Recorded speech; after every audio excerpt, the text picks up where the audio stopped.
in 2015 provides a shared blueprint for peace and prosperity for people on the planet now and into the future. At its heart are 17 Sustainable Development Goals, which are an urgent call for action by all countries, developed and developing, in a global partnership. India has played an important role in shaping the Sustainable Development Goals. This has meant that the country's national development goals are mirrored in SDGs. As such, India has effectively committed to achieving the SDG even before they were crystallized. But we believe the real change makers are our youth of the nation. In this session today, we'll be talking about institutions, schools' approach towards sustainability, new initiatives that have been undertaken with students, engagement with broader school communities and extended organizations to spread awareness about SDGs. It's absolutely a pleasure for me to introduce the panel with all of you. Today on the panel, we have two institutes who are contributing in building an environment for the change makers of tomorrow. Without further ado, please allow me to introduce Mr. Samir Arora, a natural leader, collaborator, and educator with over 24 years of school experience, not just limited to teaching across levels of school, primary, middle, or secondary, but more than that, integrating pedagogy innovations in curriculum, fostering partnerships with educational organizations, individuals, and experts, and members of the community. In this journey, he spanned across cities, schools, education enterprises, and organizations. His experience in establishing two travel-based startups offering experiential education programs to the youth has now traveled to over 20 countries. Our second panelist for today is Ms. Nitina Dua, the head of Career Guidance Cell at Shiv Nadar School, New Delhi. She's completed her master's in business management and bachelor's of art. She's also completed her PG diploma in guidance and counseling in the Institute of Counselors Training and Research Center, headed by Dr. V.S. Ravindran, and Global Career Counselor Certification course from UCLan. Nitina has designed the curriculum for electoral literacy and with the Election Commission of India. This session will be moderated by Dr. Adrian Gonzalez, a lecturer in sustainability at the University of York, UK, prior to which he worked as an associate lecturer in human geography and environment in the years 2018 and 19. Adrian has interdisciplinary academic background with degrees in history, war studies, human geography, as a political geographer, and most specifically to a political ecologist. His research and teachings are focused on natural resource governance and conflict. Without further ado, I will now pass it on to Dr. Adrian Gonzalez. Thank you very much, Ritika, and a warm welcome to all the virtual audience. I'm delighted to be moderating what sounds to be and will be a really exciting discussion exploring the important role that education in younger years plays in relation to sustainability. So as you've heard from Ritika, I have an interdisciplinary background, personal academic background. And I think that one of the values of my background enables a key topic like sustainability to explore in the full. It's not a particular subject that you can silo and put into one particular department. It often draws upon history, politics, geography, and alike to actually understand the challenges and the need for collaboration surrounding sustainability. Now, I'm really delighted to be working for an institution in the UK, the University of York, that has fully understood and recognised the important role that education has and the huge role that the University of York has to play in relation to sustainability. The University of York does recognise in its recent strategy the huge challenge that the world faces in relation to climate change and the climate crisis for at least the next 10 years, if not longer. And sustainability is now one of the university's core strategies and strategic principles that supports the university as it moves throughout the 21st century. And it's put together a recent sustainability strategy that underpins both its teaching, its research, and its engagement with wider community, both in York, Yorkshire, and further afield.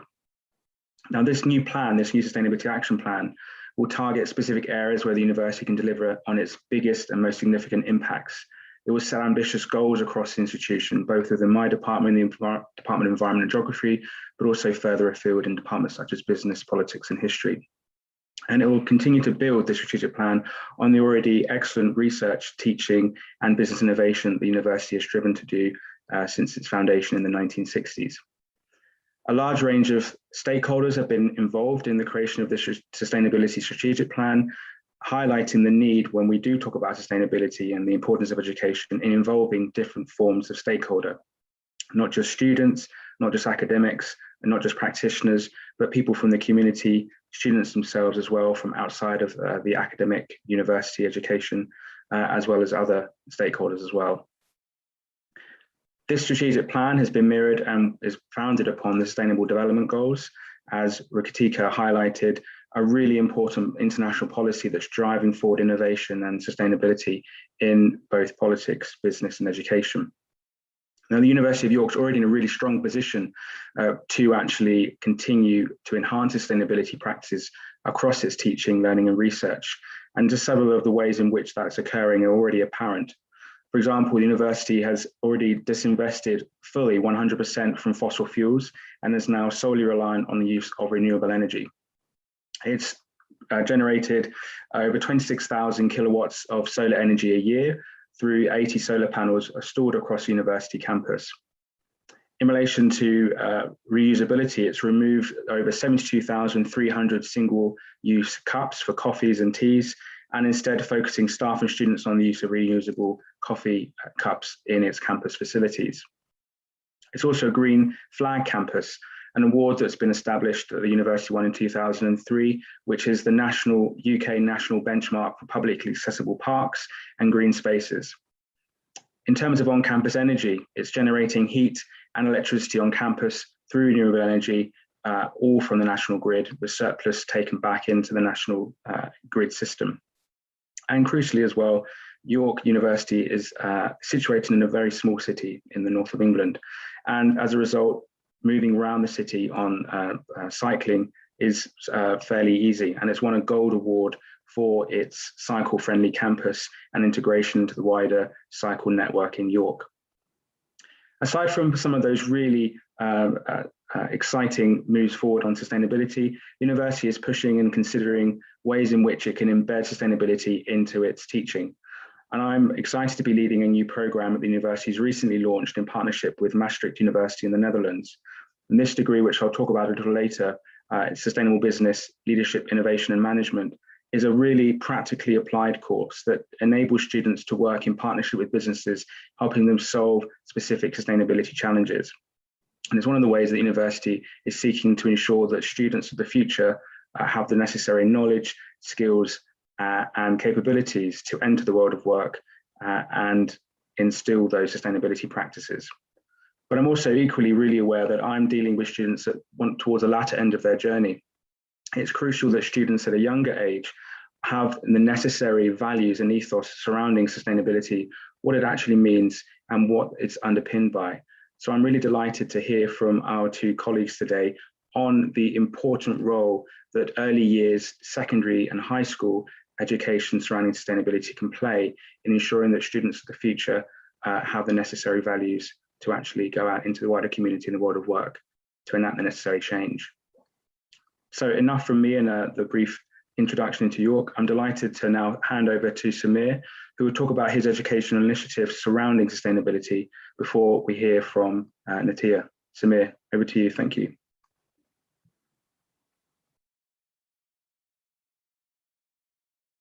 Thank you, Dr. Gonsalves. I think it was, you've set up the ground for the discussion very well.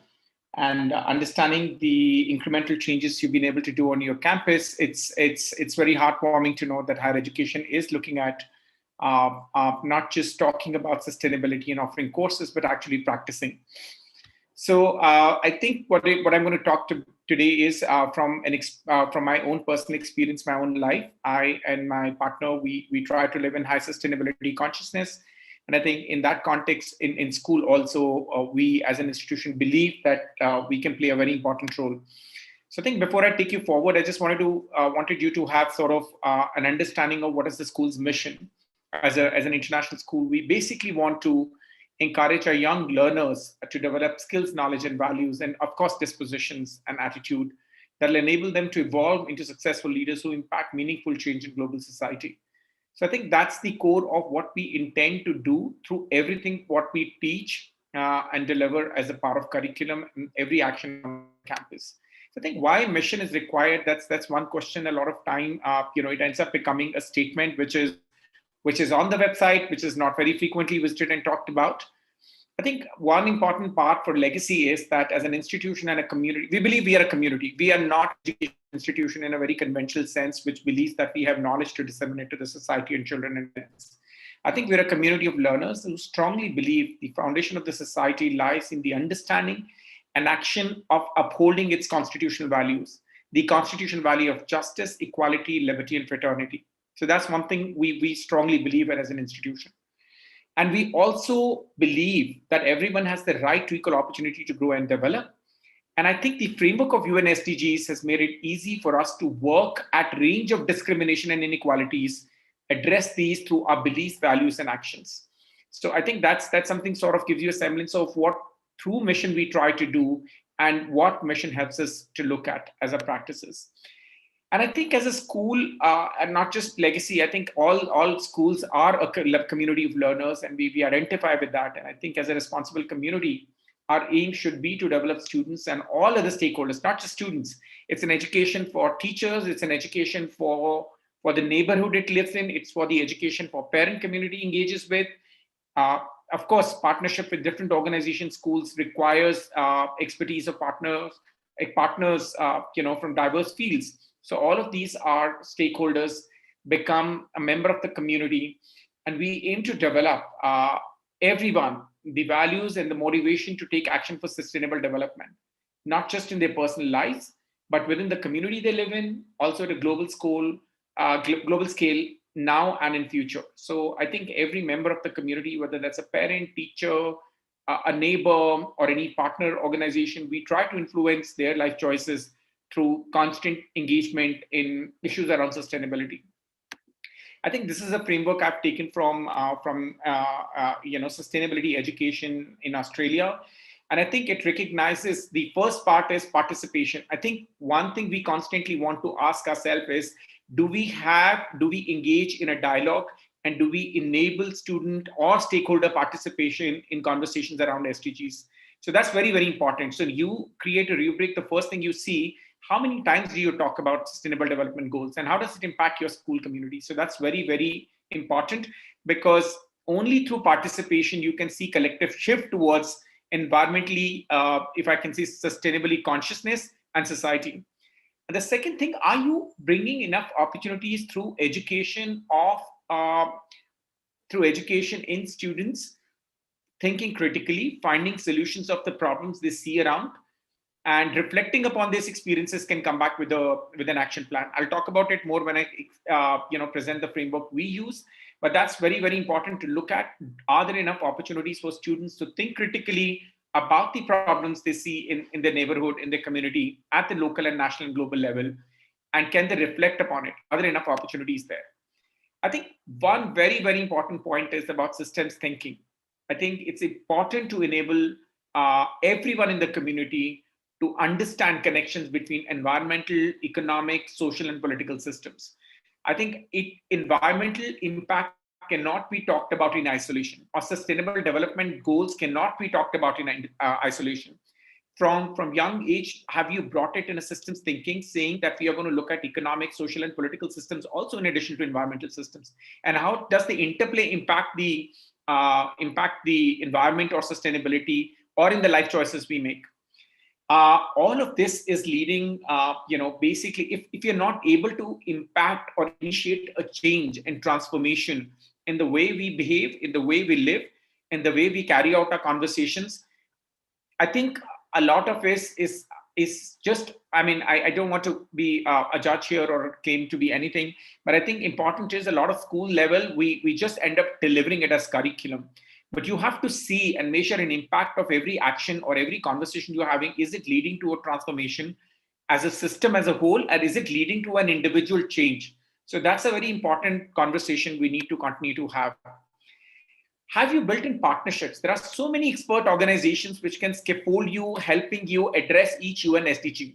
So I think identify partners, build networks, build relationships, and improve communication between different sectors of the community. It could be nonprofit organizations, it could be business, it could be civic organizations like citizen active groups, or it could be governance, local government. So I think you need to build partnerships as a school with all these organizations to see how do we bring opportunities for our children to be able to look at SDG as a framework for a global change. And I think education has to be contextual and not theoretical. We've been talking about it. NEP is going to talk about it in a big way, and hopefully there will be an impact change. When we are teaching children about, if you're talking about waste management, can we take our children for a field trip? Don't hate me for this, but can we take our children to a landfill and help them understand what a landfill is? As a human civilization, how much of waste are we generating, and how can we reduce that waste? So I think make education contextual and not just theoretical. And finally, are we looking at all that we are doing through that? Are we looking at or envisioning a just, equitable, sustainable future for all? It cannot be just for my school. It cannot be just for my neighborhood. It cannot be just for my community. It has to, its ripple effect has to go global. So I think that's very, very important. And if it is not, if there is a lack of equity, lack of inclusion, then it's not a sustainable future for all. So I think that's conversation you need to do. I think this rubric is very interesting. You can find it online and look at it. What we do at Legacy. At Legacy, we are a Cambridge Pathway School, which means we offer all 4 programs of Cambridge: Cambridge Primary, Lower Secondary, Upper Secondary, and A-Level. And what we've done is we've picked up a subject called Global Perspective. It's right mentioned here on the top.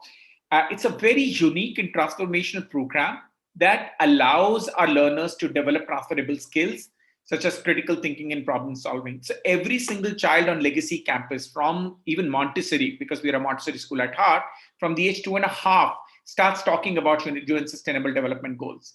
And until they are 17, they continue the journey of about 14, 15 years through the process of impacting small changes in their life, in their lifestyle, and of course, leading up to a collective change in this community and the society.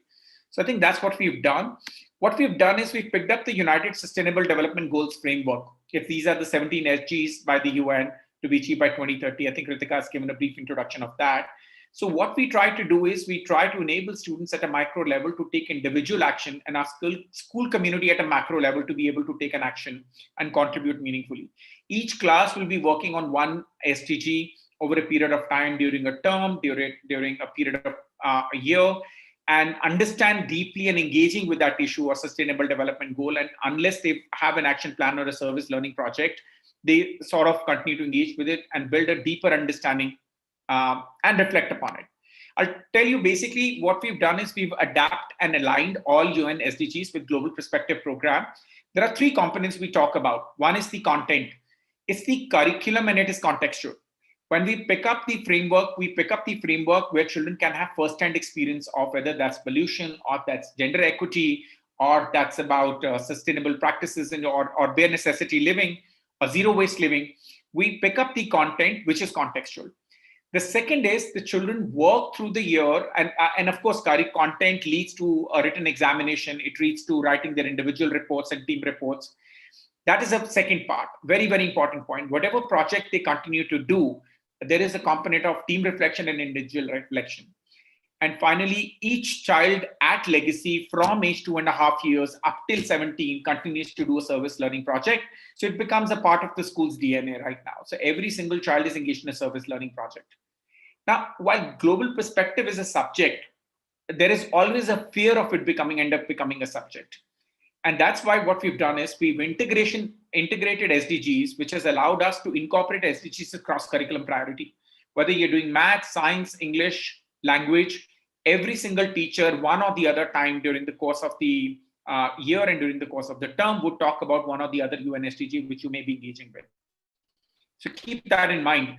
When you introduce a subject, there is a big fear of it becoming a theoretical subject and non-contextual subject. But UN SDGs can help you recognize and incorporate that as a cross-curriculum priority. So what have we done at Legacy? We've sort of worked around celebration of few days and weeks in the year. It's a reminder of our commitment. We do Joy of Sharing Week every year. I mean, I hate to say this when, I mean, a lot of time we understand Dan Utsav and Joy of Giving Week or Joy of Donation. We in our school community, we have barred everyone to use word donation and contribution. We say it's sharing, because what I'm sharing in terms, I'm also receiving something. So it's important to continue action-based plans for each grade level year-long to build and strengthen student agency. Student agency is very important. Our students are free to choose any project. I'll give you a couple of the projects which we've talked about. Last year, our students during the lockdown collaborated with United Nations Office of Drug and Crime. They ran a year-long program called Una Voca, where they talked about mental health, where they talked about impact of COVID across different genders, impact of COVID across different socioeconomic society, sections of society. They continue to do monthly concerts, debates. So student agency is something we big time believe in. We had a food warrior campaign where the children reduced the school's food wastage by 65%. They would stand next to the dustbins during recess, make sure none of us are wasting food. We had young girls coming up with a menstrual hygiene program. This talked about how to develop sustainable actions, how to take sustainable actions and sustainable alternative for menstrual hygiene. Cleanliness drive, energy saving practices, waste audit. Most of these schools don't do that, but please continue to engage in practice. There is a very interesting organization called Center for Science and Environment. They have an audit, formal audit scheme, which is called How Green is My School. It allows you to do waste, water, electricity audit, consumption audit. Please do that. And our students continue to engage with Greta Thunberg's movement also through Fridays for Future. The second part is you identify and engage in partnering with specialized organization on long-term basis and not just in action-based projects. With school, what is always a fear is you'll pick up a project, you will celebrate it, and you will close the conversation. The conversation has to be sustained. And in the beginning, you need to set up a goal. What do you want to do? And at the end, you need to do impact-based assessment. That's very, very important. It has to be transdisciplinary to cross-curriculum approach and not just a project, as I mentioned. For every project, try to bring in 2 to 3 subject teachers together. I remember one of art teacher talked about, a community of artisans who've been employed by this lady in Bangalore. And, and the math teacher was doing a project on the concept of tessellations. Chemistry teacher was talking about dyes. So they all came together and they created a transdisciplinary project of supporting artisans in understanding the artisans, struggles, and meeting them and working with them to come up with a project where they said that, we need to be mindful of our buying behaviors. Last year, we engaged with Fair Trade Organization where we started understanding the life cycle of a product. How should life cycle of a product inform our buying behavior, right? So it has to be transdisciplinary and cross-curriculum. It cannot be just a project.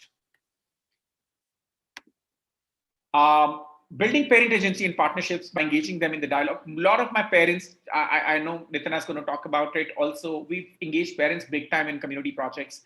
Every year, our parents run a program called Community Bicycle Ride. It is conceptualized, executed. We've done 7 chapters or 7 seasons of it. Everything is done by parents. And they continue to come back as guest speakers, or they bring in resource persons, or they bring in opportunities for internships or a job sharing program or capacity building program. Last week, I had a parent who talked about, who used the analogy of Charlie and the Chocolate Factory and talked about, how should we inform our buying behavior in terms of practices we have right now. So I think build in parent agency big time and give them opportunity to engage in real world projects with school. I think one of the things we miss out as school is set goals in the beginning. Do you want to measure your waste? Do you want to reduce your waste by 10%? Do you want to reduce your consumption of electricity by 15%? Do you want to recycle at least 30% of the water you consume in the school cycle, in the school year? And ensure that you measure the impact. You also have intentional action where you find out the gap through variance analysis. And for accountability, publish school-wide report.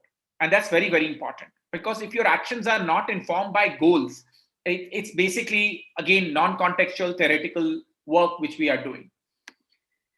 And finally, I think why prioritizing SDG is important. It is an acknowledgement that as teachers, parents, and as a community, we need to look at building capacity of our children as global citizens who will believe actually in social justice, equity, inclusion, and sustainable development for all.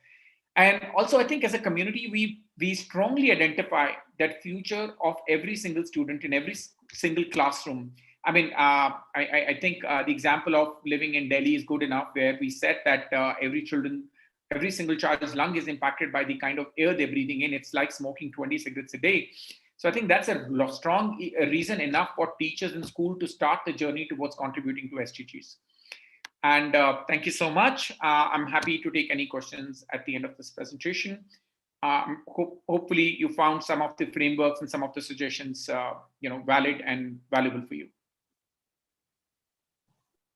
Thank you so much, Samir. That was a really fascinating insight into the wonderful work that you're doing. And certainly what came across there was the importance of contextual content, the need for values, and also engagement, not only with students, but also parents and others in the within the community to ensure that sustainability is achieving that wide understanding and application. So thank you, that was wonderful. I'd like to now introduce our next panelist, Atiya, who's also going to talk through her sustainability journey and some of the ways in which that she has begun to implement that sustainability education. So over to you. Thank you, Dr. Adrian. And hearing about what York is doing, it's actually commendable and lots to learn from that. And thank you, Samir, for setting up the context and sharing the Australian framework. And I would be clearly sharing about what at Shivnada School are we doing with our students and how involved are.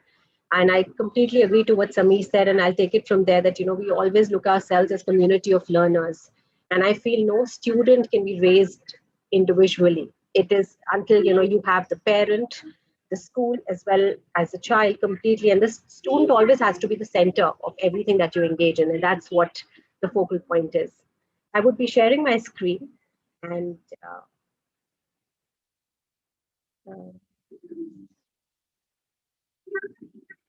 it just, okay, only, are you able to see it? Just allow me a second. It just asks who can share, only host. Okay. Is there it asks me an option about sharing. Just allow me a second. I'm sorry, just technical this thing. It just it's not allowing me to share. It just says advanced sharing options, who can share, only host. Am I missing out on something there? Oh yeah, there I go. Thank you. Can everyone see my presentation? Okay, great. So yes, I represent the Shivnada School and the Noida campus. And I would be happy to share what we do at the Shivnada School. That will just set the context about what we talk about. The world has become really, really fluid, and all conversations, especially inside the homerooms, and that's what we call our classrooms as, the students have to be, they have to become environmentally aware about a lot of programs and a lot of things, because until they don't understand the aspect of empathy and taking care of the environment better than now, I think the time has come. So we foster student-led understanding and sensitivity to the environment, and it's very, very clear. So the curriculum is integrated in such a way where we first let the student observe, investigate, experiment, innovate, and then implement. So of course, only dialogues won't help. There has to be a meaningful closure into whatever we're introducing to the child in the school. I agree with what Samir and Dr. Adrian said, that we have to do this right from the very early years when the child steps into the school campus. I have a very strong belief, because I lead the Career Guidance Center, and I feel that, we are the change. The only hope for changing the world is these young minds and the young students. And if we define that change right from very early years, you're not making an effort. It will become internalized into the system of taking the right steps to save the world. So programs are great, appropriate, and use of hands-on and mind-on instructional strategies that encourage active learning, problem solving, critical and creative thinking, and a proactive attitude. there is always in a class a certain set of really bright kids, but as educators on campus, we feel that we got to look at the entire mass of the class, and there's an entire collaboration towards what we are doing, especially when we talk about sustainability, because once students understand that, then you have all of them completely into it. The intention is that the education received at Shiv Nada School will instill a sense of lifelong ownership and responsibility for making choices that benefit the environment. And that's why even when the students have passed out from our campus or alumni, we take a lot of pride for them to come back and share about things that they've been doing in their spaces. New initiatives that we have taken on campus is we have this program called the Sovereign Life Personal Project aligned to the SDG goals. So we pick up the 6 C's, the 21st century skills frame, the assessment rubric. These are personal projects. Of course, we take up these personal projects through the SDG goals, and they are guided by mentors. And the mentors is one an educator and another is an alumni. That's what we call the grade 13. So we are a CBSE and an IBDP school. And the implementation is that, of course, we use the summer time as an engagement program. And the involvement is between grade 6 to 9. So we've got around 480 students. Mentorship is provided by 48 teachers and 17 interns. So the 17 interns are our in-house interns of our grade 13 students. And of course, there's showcase and exhibition at the end of it. We also do another engagement that we do at school is the World Environmental Day visual stories and reflections during Flipgrid school, and I'm sure all of us are aware about the Flipgrid, flip classroom. Beyond writing stories and sharing their own thoughts, we have really looked at this time of COVID time and celebrating the Earth Day, where learners were given the time to reflect back on the last 3 months of their experiences and learning with regard to the changes in the environment and the way forward. We looked at the medium called the Flipgrid using the following guiding questions. We at campus, we strongly believe that you have to challenge students beyond what they think they can do. And once you lead them into the challenge, they definitely do surprise you. And once those conversations start happening amongst all stakeholders, their dining table conversations at home also start changing, which is again a very, very important aspect. And I think as a school, if we could land up doing that, we're actually making a lot of difference. We put these certain questions, for food for thought for them was that, please tell us your views on the impact of COVID-19 on the environment. Do you think these changes are permanent? What can be done to make our lives more sustainable? How are you planning to cope with the environmental issue we are facing? What shall be your strategy when the schools reopen? How do you think a healthy and sustainable environment can help in the development of the nation and an individual? Tell us one change you brought in your daily life to live more sustainability. Something that is practical, as Samir also shared, because until children do not move from a scope of the known to the unknown, they will never challenge themselves better. So the kind of exposure that they are already getting, if they'll start getting direction to that kind of exposure, will they start understanding what is the kind of change that they are capable of making in times to come. I have given the links of the website, and when I complete sharing this, I'll share a little website that we've created of the work that our students have done. That'll just bring in a sense of perspective and also give a meaningful closure to what I'm trying to share here with all of you. Our school, again, I'm taking on to what Dr. Adrian and Samir said, and I think, until you do not,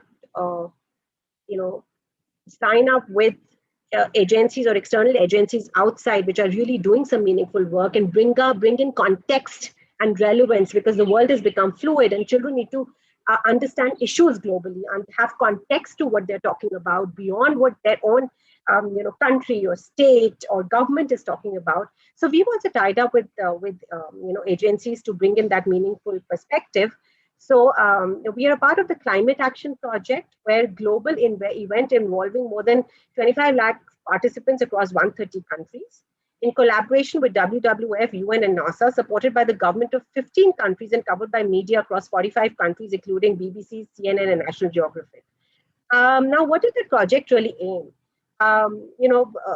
Especially during these times, it's not just about your physical well-being. It's also about your emotional and mental well-being. So behavior change through education. Over the past 6 weeks, a proud global change makers, including participants from middle and senior school, work to develop the solutions to climate change after building foundational knowledge, considering bias and scientific evidence, establishing trusted sources, and creating personal connections with the work of environmental justice, which they also wish to pursue, later as well. Um, um, Again, as Sameer shared, there's an entire agency out there who does audits. So of course, the Center of Science and Environment has started a program to conduct GSP audit at home in the area of waste management, and it is a wonderful opportunity to allow students to continue delving deeper into the areas of sustainability and map the consumption at home, and that's what we do.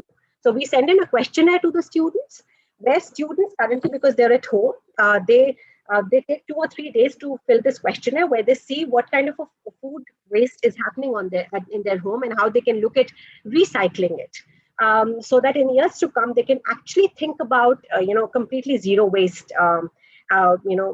thing, and green solid waste management practices of schools like ours. Also, we are a completely green school, and a no plastic school. Um, Other things that we do on our campus related to sustainability is, of course, the Earth Day celebration, environmental Day, and of course, the Model United Nations. You have the Sustainable Development Goals that we talk about there. I would also just like to share with you another thing. The website there, which we've put together for our students. Is it visible? It's about the. I hope it's visible. It is not, Nitina. You might have to Okay. reshare. Sorry? You might have to stop sharing and Okay. reshare Okay. website. Sure. Yeah. Again, it just comes to only host and all panelists. Is there a way that I can? Yeah, there we go. Thank you. Yeah. Is it visible now? So it just encourages our students, and on campus, we strongly believe in giving meaningful closures to whatever engagement students do. So whatever you see being created here, primarily at Shivnada School, most of the things are student-led. So even what you see right here is completely done by students. Of course, you've mentors, you've alumni who've engaged. The links to this is already on my PPT, and I would just like to share, that we put together, all work is outstanding. There's nothing that outshines anything else. All students put in that effort, but we've tried to put in, some things related to, work. So just to share with you, children kind of make automatic hand sanitizer. Why should we follow fitness, environment, people and natural world, impact of coronavirus, so development futuristic, sustainable cities, how to consume responsibly, key contributors to growth and development, so behavioral changes after traumatic incidents, my sustainable city. So children are already, thinking about these things and putting these things together. And how children also share their experiences about what was their whole experience about getting into something like this. So it just gets children to get context to their curriculum. It's transdisciplinary. Being a CBSE curriculum, we were in our context of mathematics in sustainability, with our chemistry, with our physics, with our regional language. And we also, so that's how we bring in entire perspective to a lot of things that we do. Just to share, we also do something called a capstone project, which of course is a term that we look at more at the undergraduate study. But I would like to share that at Shivnada School in grade 10, when a student comes into grade 10, they use technology to solve real life problems. So just to share with you that I was penning down together today to think. So there are students of a year 10 which would put together automated rovers to clean rivers. So they've used technology to kind of clean rivers, and our students actually do it. And so we have experts of panelists who come in, who's outside the school campus, who come in to view what are the projects the students have done, so that children also understand that they're getting a perspective which is not biased at all. there was this project done by a group of students where they made affordable houses for the poor, and they used these bottles, plastic bottles, put in mud, and use that as bricks to make houses for the poor. So that was also one of the projects that the students took up. We have a paper recycling unit at school. So at Shivnad school, it's a student has to understand that paper cannot go waste. We ensure that all the waste paper on our campus is recycled in the paper recycling unit, and our students also know how to do it. So if these conversations are happening every day on campus and they're doing all of this, they also resonate with it. They talk about radio waste, plastic waste, e-waste, carbon footprints. These are conversations that are actually happening. And as Samir said it, his arts teacher also does it. So we have an entire very strong co-scholastic team which engages with things which can be recycled and how you can create beauty out of recycled products. So there's an entire cohort coming together to engage into a dialogue which talks about sustainability at Shivnad school. So of course that is the student perspective, but largely also as a school, the RO water that gets wasted in our, that normally kind of gets wasted when you're filling RO is also reused in our schools, in our own washrooms and toilets. So things, like that, even when we're building schools, we're also looking at all these things as well, very, very closely. I'm just looking at my notes so that I don't miss out on sharing what I wanted to. So yes, that's so far that we are currently looking at doing at Shivnad school. So thank you so much. Over to you, Dr. Adrian. Thank you, Nitya. That was a wonderful presentation into the fabulous work that you're doing. And what really struck me there was the phrase, your community of learners that you're building, which I think is really important and resonates certainly with what York is trying to do with outreach and working with local communities, not merely students who are part of the program. But also, I think the other really exciting aspect there is your focus on technology or ICT for sustainability, looking at the role that some of the aspects such as the use of rovers to clean rivers, that wonderful practical-based learning and teaching that students can actually appreciate and understand what sustainability looks like in practice. And that's really, really crucial work and something that I think York itself could certainly consider and reflect on and think about taking forward as well. So thank you both. We did actually have one or two questions that have appeared on the chat, and I believe Samir has actually answered one, but I thought it would be useful actually, Nitya, if I was to throw that question over to you too as well, just so we can have a holistic response. It was from Sanjita, apologies if I've mispronounced your name, Sanjita, and it was in relation to how we can go through SDG planning during lockdown, given the ongoing complications and challenges of the pandemic.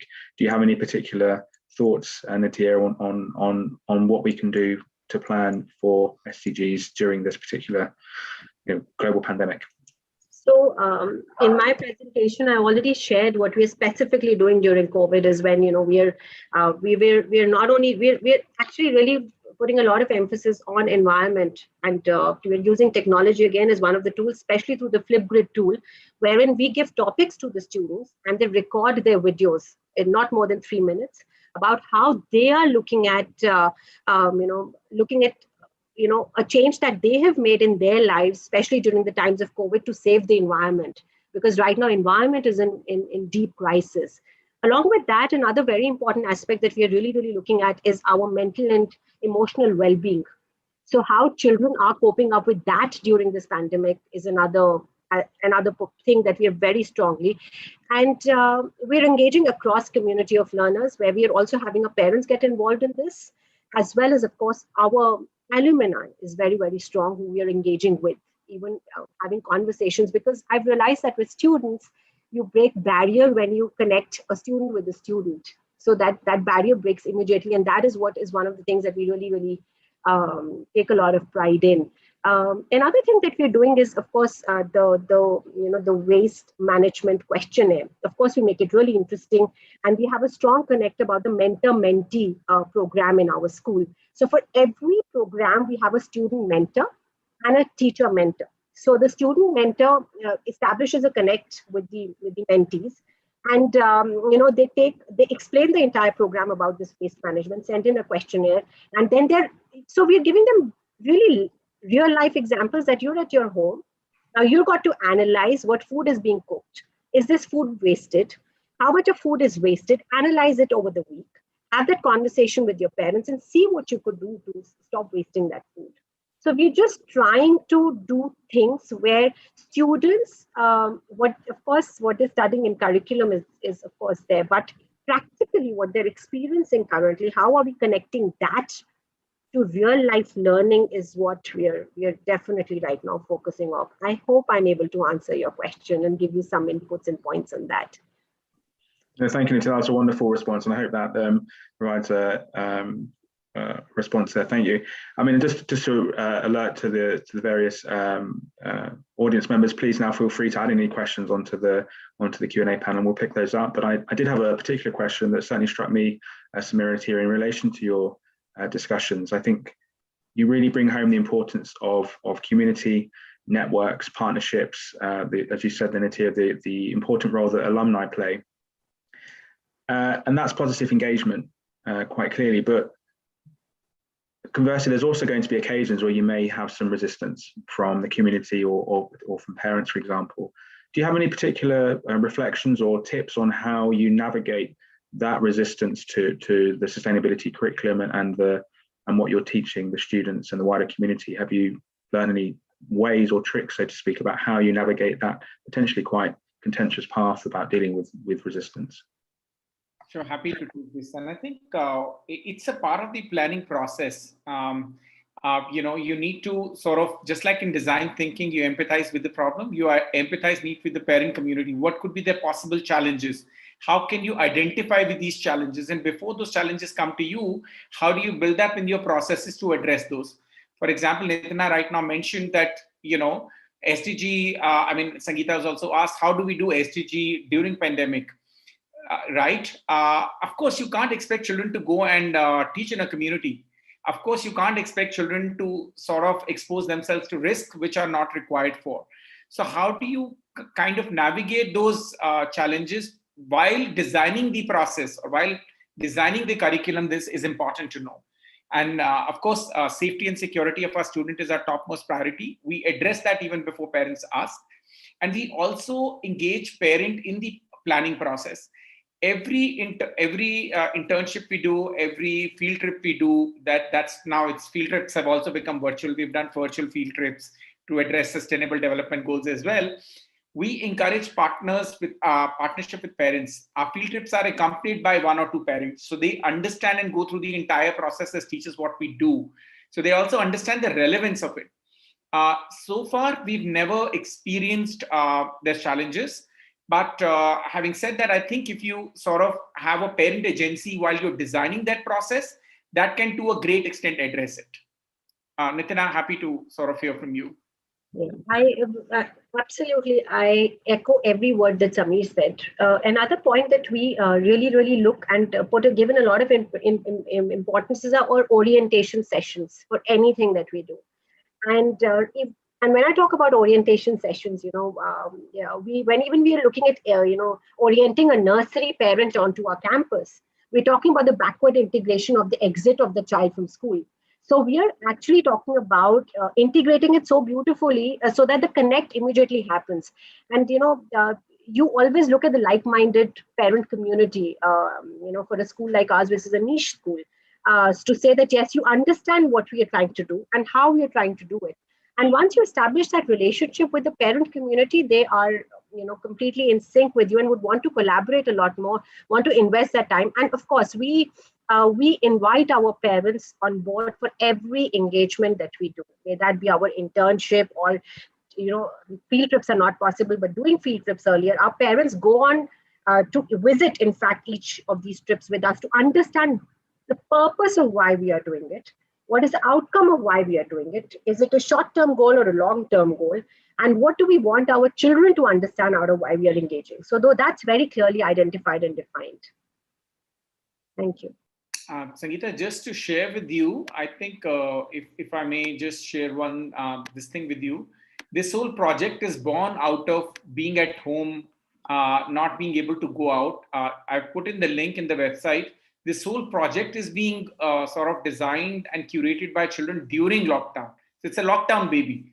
So I think, however, we are wary of the fact that pandemic, we cannot do much. You can help children build campaigns. You can help them use the power of social media to build advocacy on the SDGs, they care about. You can look at small action points at home. Just to give you, I was sharing with Ritika, and Ritika said a very pertinent point. I said, we start teaching SDGs from age 2 and 3 so that we can impact the change. He said, actually, you're not impacting a change, you're building a habit so that change doesn't have to happen, right? So I think these conversations are important. And as Nitana said, it's not just conversations. How do you build an action orientation? How do you build the impact assessment at the end of it so that you can also rejoice in the success of it? A lot of time we don't rejoice in the success of our projects because we didn't measure it, right? So I think there are huge opportunities which have been offered by pandemic, and looking at the brighter side, and however pessimist we are with the second wave and in anticipation of third wave, I think as teachers and educators, being on the forefront, we can't allow ourselves to go into pessimism and sort of think that this can't happen and that can't happen. We just have to find opportunities. How do we make that happen? Thank you. Thank you both. That really eloquent responses, and actually partly, Samir, on your point there about not necessarily having the time or the space to celebrate achievements. I think this offers a great opportunity for you to, if you're both able to say a little on what you feel are some of the achievements that you're most proud of that your students have actually achieved in relation to sustainability from what you're both actually achieving. Is there anything that particularly stands out that you would like just to have a brief discussion about now? Sure. I think being able to sort of food warriors, we were able to reduce our food wastage by almost 65 to 70% last year. In terms of usage of plastic, I've been able to sort of impact that change, saying that be mindful of the kind of plastics we're using. Now, for leadership team and guests, when they come, you order food from a particular place. We identified restaurants. So now we've got the old style, grandmother style steel tiffins, So now we send so how do you build these practices consciously? Because, I'll tell you what the major challenge is, Adrian. What we speak and what we preach is very different from what we do. I may be in a sustainability conference, but I'm still opening up a water bottle and drinking water from a plastic bottle, which is non-recyclable. I am still in a conference about how to reduce your impact on the environment, but I'm picking up a pad which I don't require because I have an electronic device. I'm wasting that pad. When we align our actions with our conversations, I think we don't need to do much about it. Just to give you context, in our homes, we are almost 80% plastic free.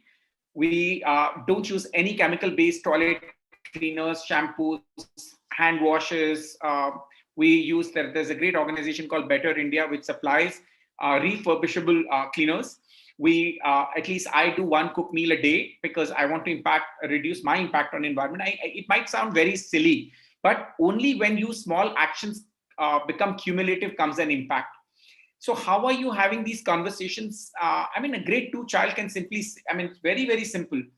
In our home, when you come, you are never given more than half a glass of water. It might be seen as a sense of disrespect, or it might be seen as a sense of respecting the resource. Because many times you see that people only drink half a glass of water and half goes down the drain. So how do you bring small actions, have conversations around it, measure the impact, rejoice in the success, and bring what you talk in alignment with what you do in the school? Like Nitana said, I've been wanting to do paper recycling. Sorry, Nitana, I've not been able to do so. And let me endorse Capstone Project. I loved it. Once I think Mrs. Banerjee, the principal, invited me to be part of Impact Project. The way they were talking about how they will bring change, I think we really underestimate student agency. How do we do that? If you have this question, Sangeeta, take it back to children, give it to your 7th, 8th, 9th grader and say, we want to change implement one SDG. What do you want to do? Come back with an action plan. Trust me, you will be surprised as a teacher. So just a couple of points. I hope that answers your question, Adrian. No, it's wonderful. But sorry, Natia, just pick up on that point, Samir. I think you may raise a really important point between rhetoric and reality. It's often lots of discussion, but applying it. So one of the things I'm really keen on as I'm putting together the new program at York is I would like to run a field studies visit to explore the creation of electric vehicles down in Oxfordshire. And one of the things I'm really stressing to the department, and that's one of the values that the Environment and Geography department has at York, is ensuring that that trip takes place in a sustainable way. Using public transport, there will need to be a bus journey, but I am ensuring that that bus journey uses an electric vehicle that you can rent. There's only one bus company in the UK that actually has an electric fleet of buses, amazingly. And I want to ensure that they are in the trip, because if the students are traveling down on a petrol or diesel engined coach and to visit an electric vehicle factory, that is a major contradiction there. So I think it's all about those practical day-to-day realities within the curriculum, as you say, Samir, within your own life, that you can actually use for sustainability. But please, Natia, as well. That was just an aside. I always share it with my colleagues. Children don't listen to you, but they observe you what you do, and they follow that way. They are like little monkeys who will follow what you do. They lap you. So true. If I may add, on campus we do a series called Walk the Talk. Where we invite inspirational speakers and who talk about their journeys. But yes, I completely agree. I think on campus, until you don't do it yourself, you cannot just verbalize it if you're not putting anything into action as educators. So I always believe what Samir said. As educators, we got to look at this time as a time of opportunity, amidst all of this, and see what best we could bring into our students, even in a virtual classroom, to bring the smile onto their faces. As an educator, it's a big relief. And whatever, practically you could bring to them, where there's a lot of learning that happens, where they feel stimulated enough. Because for them, their social surroundings have changed. For them, the entire world has changed over the past 2 years. So whatever we can bring to them practically, which stimulates them, excites them, I think that's victory. No, thank you, both. That's wonderful. I mean, just following on in as I say, one of the key actions I think I can take from the wonderful work you're both doing is this importance of collaboration within the community. Do you have any particular educational initiatives that are pivoted towards mature learners, as in, for example, the parents? I know you've spoken both about the important role of having parents coming on to the field studies visits and having their orientation sessions. Are there any particular, do you work closely with wider foundational colleges that offer sustainability courses for the parents or more mature students? Or is that something that you haven't necessarily broached? So that's a framework we are working on next year. We have a department called Advancement Department. And so they're basically looking at how do we incorporate one SDG every month towards an action plan. And we also measure the impact of it and rejoice in the success of it. That's what we're looking at partnerships. But picking up from what you said, I think one of my action points from this conversation is how do I do like a day on careers and sustainability for my students? Whether that's environmental sustainability, or that sustainability goals around gender equity, or about about pollution, or an environmental sustainability. So that's for me as an action point, that how do I celebrate one day or 1 week of careers in sustainability, an action point. And we partnered with United Nations Office of Drug and Crime last year, and that partnership was really, really fruitful. You can look up at their website, the contact details are there. They partner with schools to build up a program called Lockdown Learners, that how learners can impact a change in their community during the period of lockdown. So Sangeeta, that might just also help you, give you an ODC. It's just one example of a partnership organization. Thank you, Samir. Natia, yourself, do you have any particular thoughts on your sort of community outreach initiative, so to speak? I suppose is how I would phrase that. So we've tied up with two NGOs. Kutumb is one that we've tied up with, where children are working now and, of course, doing a lot of things. But we have a special department in school who completely looks after that. So I could definitely share a list of things that they're doing and they're partnering with. We'll be very, very happy to share it. Brilliant. I would be really interested in reading about that and having a look into that. Just sort of looking towards a post-pandemic future and the new normal that will hopefully arise once we're sort of beyond the current challenges that we all face. What do you foresee as being sort of the top 3 sustainability challenges moving forward into the next decade, post-2030? Or what do you feel the SDG goals should actually be built around that's potentially lost visibility or lost potential focus in the current goals? Where do you think they should sort of pivot towards? If I can first, I think opportunities as school for us to figure out that the learning doesn't need four walls, and it doesn't require almost tons of carbon footprint for ferrying 700 children to school every single day for 6 days a week. So there is a huge opportunity. So I don't know if we want to go back to that. Like every parent-teacher meeting used to be a nightmare of traffic control on the road for us. We are a very small school. So how can we translate those kind of opportunities of collaboration virtually? How do we try to bring in blended learning so that as a responsible institution, we don't want to go back to old normal, because I don't know if that was really a normal. We want to reduce our carbon footprint. So how do we do that? So, and of course, I think the achievement of sustainability development goals by 2030 is an ambitious goal. But only if we don't set up the ambitious goals, the action incommensurate to that would always be, trivial. I think as a humanity, we have a lot more power to achieve. It's just that whether we put that to use. And my hope is that we don't forget what we're experiencing right now. And also, last year as a school, we pick up a theme, and I picked up Carol Dweck's growth mindset. I think that's something we all need to embrace right now. That what do we learn from this? And how do we make lifestyle changes in our community, do I change? Can I change? Can I change my buying behavior? I haven't had chocolate from Cadbury's for the last 4 years because I know in the cycle of Cadbury's chocolate, I'm sorry I'm saying it if it advertisement, sorry Ritika, but I know there's child labor involved. I'm not going to eat that, right? Because I deal with children. So how do I understand the life cycle of products and make my choices about my buying behavior? So I hope we don't go back to old normal. We don't want to go back to old normal.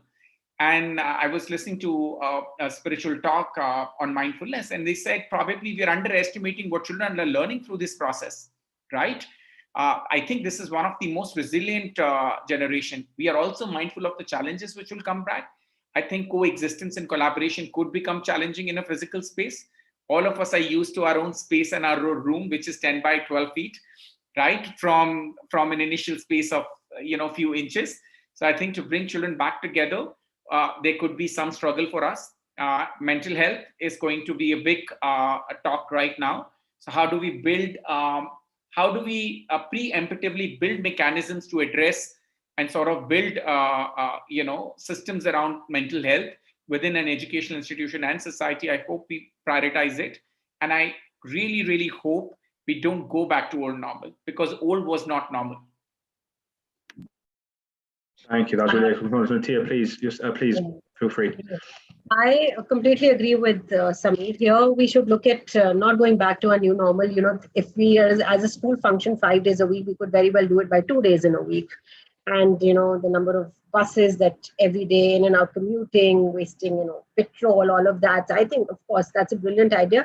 I think the idea of unlearning, relearning and learning, we really truly need to understand the meaning of that.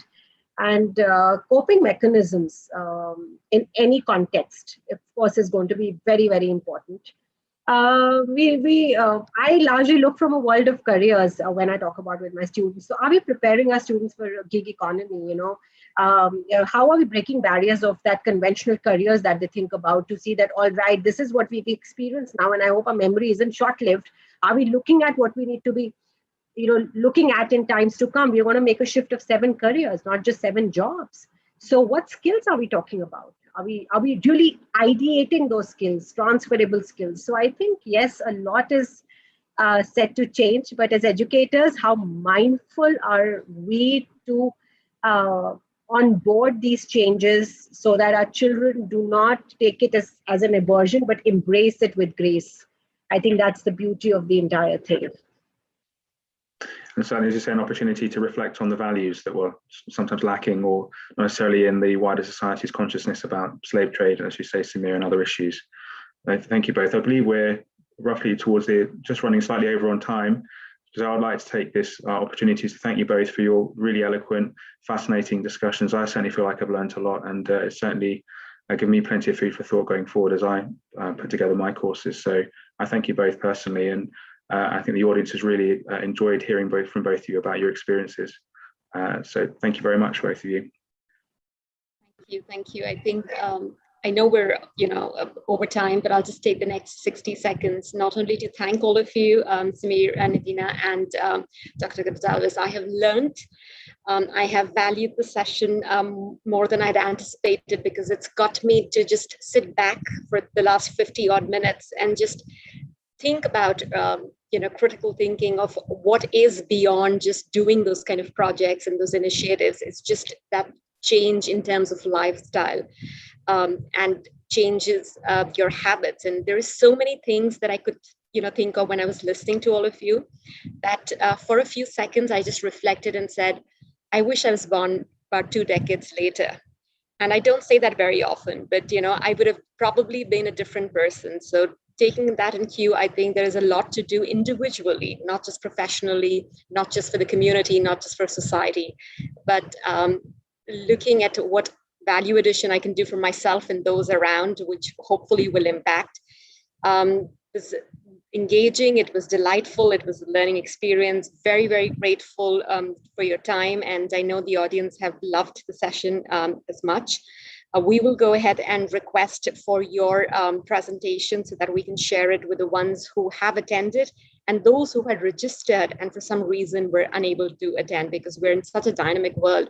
You never know the next second what's going to happen. So with that, on behalf of SunMS 4, I'd like to thank all of you. Have a very good evening and a great week ahead. And we will definitely stay connected, because after hearing all of you, I'm sure that we have not spoken about a subject.